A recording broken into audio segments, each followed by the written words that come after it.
Hi friends, కొంచెం డిఫరెంట్గా egg బజ్జీని చేద్దామండి. మసాలా ఎగ్ బజ్జీ అంటారు. చాలా చాలా టేస్టీగా ఉంది, సూపర్గా వచ్చింది. మీకు కూడా నచ్చిద్దని అనుకుంటున్నాను. ఎన్నో వెరైటీ చేసే ఉంటారు ఎగ్ బజ్జీలు. కొంచెం డిఫరెంట్గా ఈ ఎగ్ బజ్జీని కూడా మీరు ట్రై చేయండి. అంతకంటే ముందుగా మన ఛానల్ ఎవరైనా కొత్తగా చూస్తూ ఉంటే ప్లీజ్ లైక్ చేయండి, షేర్ చేయండి, కామెంట్ చేయండి, బెల్ కొట్టండి. సబ్స్క్రైబ్ చేసుకోవటం మాత్రం మర్చిపోమాకండి. బెల్ ఐకాన్ కూడా కొట్టండి, ఎందుకంటే నేను పెట్టే ప్రతి నోటిఫికేషన్ మీ దాకా వస్తుంది. ప్లీజ్ మీరు సబ్స్క్రైబ్ చేసుకున్నారని అనుకుంటున్నాను. చాలా చాలా టేస్టీగా ఉంటుంది ఎగ్ బజ్జీ. అసలు మసాలాతో సూపర్గా ఉంది. తప్పకుండా వీడియో స్కిప్ చేయకుండా చివరి వరకు చూడండి, అప్పుడే మీకు అర్థమవుతుంది. సరేనా ఫ్రెండ్స్, ఇంకెందుకు ఆలస్యం, ప్రొసీజర్లోకి వెళ్దాం రండి ఫ్రెండ్స్. ముందుగా ఇక్కడ నేను ఎగ్ లోపల పెట్టే మసాలా రెడీ చేసుకుంటున్నాను. జీలకర్ర, ధనియాల పొడి, సాల్ట్, ఈ 3 క్వాంటిటీగా తీసుకోవాలి.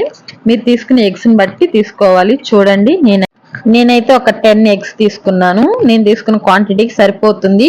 ఖచ్చితంగా చూసుకొని తీసుకోండి. ఇదిగో చూడండి, ఎగ్ని ఇలా మనం ఉడకబెట్టుకొని ఇలా ఘాట్లు పెట్టుకొని ప్రతి ఎగ్లో ఇలా ఎన్ని ఘాట్లు అయితే పెట్టామో ప్రతి ఘాటుకి మనం రెడీ చేసుకున్నాం కదా జీలకర్ర, ధనియాల పొడి, సాల్ట్ కలిపిన మసాలా. ఈ మసాలాని ఖచ్చితంగా పెట్టాలి, అప్పుడే చాలా చాలా టేస్టీగా ఉంటుంది. ఎగ్ మసాలా అని ఎందుకు అన్నానంటే ఇందుకే ఫ్రెండ్స్. ఇలా చేసుకొని ఇవన్నీ ఇలా రెడీ చేసుకొని పక్కన పెట్టేసుకోవాలి. ప్రతి ఒక్కటి స్కిప్ చేయకుండా చూస్తేనే మీకు అర్థమవుతుంది. సేమ్ ప్రొసీజర్, అన్ని ఎగ్స్ని ఇలాగే చేసుకొని పెట్టుకోవాలి. చాలా చాలా టేస్టీగా ఉంది. మీరు కూడా ట్రై చేయండి. ట్రై చేసి మీకు ఎలా వచ్చిందో కామెంట్ బాక్స్లో కామెంట్ చేస్తారని మనస్ఫూర్తిగా కోరుకుంటున్నాను.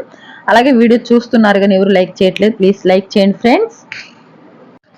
అన్ని ఎగ్స్కి ఇలా పెట్టేసిన తర్వాత మనం వీటిని కాసేపు పక్కన పెట్టేయాలి. అప్పుడే మనం పెట్టిన మసాలా ఎగ్ లోపలికి వెళ్ళి చాలా చాలా టేస్టీగా ఉంటుంది. తప్పకుండా ఈ టిప్ అయితే మీరు మర్చిపోకండి. చూసారా, అన్ని ఇలా చేసాం కదా, వీటిని మనం పక్కన పెట్టేసుకుందాం. మనం కోటింగ్ రెడీ చేసుకుందాం అంట. నేను ఒక టీ గ్లాస్ అంత శనగపిండి తీసుకున్నాను.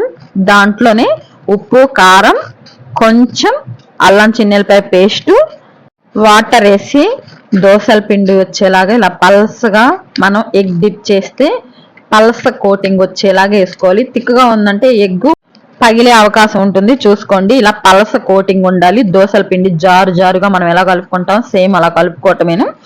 చూడండి, మనం తీసుకున్న తక్కువ క్వాంటిటీతోనే 10 ఎగ్స్ చేసుకున్నాం మేమైతే. సూపర్గా వచ్చింది. చూడండి, ఇంత పలసగా ఉండాలి. ఇలా గోల్డ్ కలర్లోకి వస్తే సరిపోతుంది. సేమ్ అంతే, ఇంక అన్ని ఇలాగే చేసుకొని మనం పెట్టేసుకోవాలి. చూడండి, అన్ని ఇలా వచ్చేసినాయి కదా. అన్ని ఎగ్స్ని ఇలా రెడీ చేసుకున్న తర్వాత మనం ఈ ఎగ్స్ని ఇలా చిన్నగా చాక్తో కట్ చేసుకోవాలి. చూసారు ఎంత కలర్ఫుల్గా ఎంత బాగున్నాయో. ఇలా కట్ చేసుకోవాలి. మధ్యలోకి మనం మసాలా పెట్టాము, పైన మళ్ళీ మసాలా వేసి శనగపిండి మిశ్రమం రెడీ చేసుకున్నాము. అసలు సూపర్గా వచ్చింది ఫ్రెండ్స్. ఇక్కడే మీరు వీడియో స్కిప్ చేయకుండా చూడాలి. ఇలా కట్ చేసుకున్న వీటి పైన మనం ఇందాక రెడీ చేసి పెట్టుకున్నాం కదా జీలకర్ర, ధనియాల పొడి, సాల్ట్, ఆ పొడిని మళ్ళీ మనం దీనిపైన కొంచెం లైట్ కోటింగ్ అని ఇస్తే అసలు తింటూ ఉంటే ఫ్రెండ్స్ సూపర్గా ఉంది. మసాలా ఎగ్ బజ్జీ అనిపించింది. అసలు తినే కొద్దీ తినాలనిపిస్తుంది ఫ్రెండ్స్. అసలు లిమిట్ అయితే లేదు. అసలు తింటా ఉంటే తినాలనిపించింది. ఒక్కసారి మీరు కూడా ఇలా ట్రై చేయండి. చాలా చాలా టేస్టీగా ఉంది ఎగ్ మసాలా బజ్జీ. సూపర్గా వచ్చింది. రెసిపీ మీకు నచ్చిందని అనుకుంటున్నా. ప్లీజ్ నచ్చితే కామెంట్ చేయండి. అలాగే ఇంకా ఇలాంటి మంచి మంచి వీడియోస్ కోసం మా ఛానల్ సబ్స్క్రైబ్ చేసుకోండి. ప్లీజ్ ఫ్రెండ్స్, మీ సపోర్ట్ నాకు ఎప్పుడు ఇలాగే ఉండాలని మనస్ఫూర్తిగా కోరుకుంటున్నాను. ప్రతి ఒక్కరు లైక్ చేయండి, షేర్ చేయండి, మీ ఫ్రెండ్స్కి రిలేషన్ కూడా షేర్ చేస్తారని మనస్ఫూర్తిగా కోరుకుంటున్నాను. ఇలా మనం ఈ పొడి వేసిన తర్వాత కొంచెం నిమ్మకాయ పిండి సర్వ్ చేసి ఇలా పిల్లలకి ఇచ్చేసామంటే ఎంతో ఇష్టంగా తింటారు. పిల్లలైనా సరే పెద్దలైనా సరే చాలా చాలా ఇష్టంగా తింటారు. మేమైతే సూపర్గా తినేసాం. మీరు కూడా మీ పిల్లలకి ఈవినింగ్ స్నాక్స్ లాగా ఇలా చేసి ట్రై చేయండి. చాలా చాలా బాగా వచ్చింది. ఈ వీడియో ఇంతటితో ఎండ్ చేస్తున్నాను. మీకు నచ్చిందని అనుకుంటున్నా. Bye friends.